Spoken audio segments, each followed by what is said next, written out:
నమస్కారం అండి.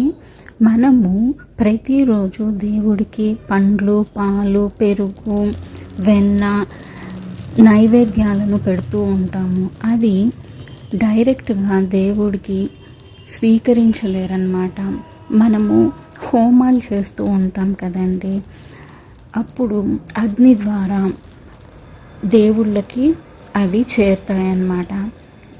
కాబట్టి మనము మన ఇంట్లో వీలైతే రోజు, లేదంటే 11 రోజులు వరుసగా, లేదంటే ప్రతి వారము మనకిష్టమైన దేవుడికి సంబంధించిన రోజు మనం ఇలా వెలిగించాలన్నమాట.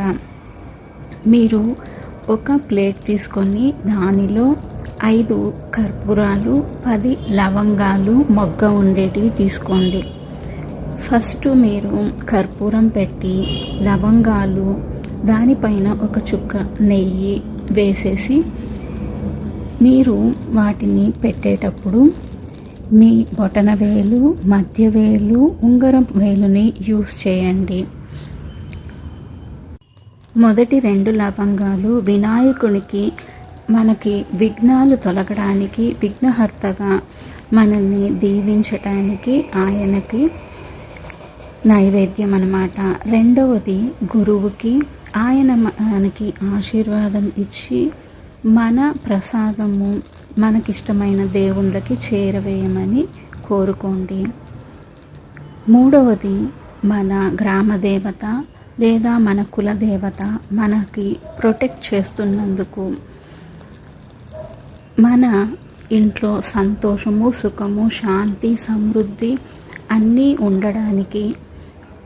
నాలుగవది ఇంద్రదేవునికి మనం ఇచ్చే నైవేద్యము మన ఇష్టమైన దేవీ దేవతలకు అందించటానికి. ఐదవది మన ఇష్టమైన దేవీ దేవతలకు. గాలి పీల్చి హోల్డ్ చేసి వీటిని వెలిగించండి. లవంగాలు చిట్లి బయటికి వచ్చాయి అంటే మీ నైవేద్యము ఆ దేవీ దేవతలకు చేరింది అని అర్థము. వాళ్ళు సంతోషించి మిమ్మల్ని ఆశీర్వదించారు అని అర్థం అన్నమాట.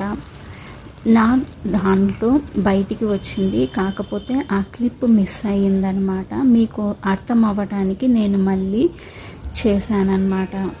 కొన్నిసార్లు మనకు ఆ ఫ్లేమ్లో దేవీ దేవతల రూపం కూడా కనిపించవచ్చు. హోప్ మీకు అర్థమైంది అనుకుంటాను. Thank you for watching. Please like and subscribe my channel. Have a nice day. Bye.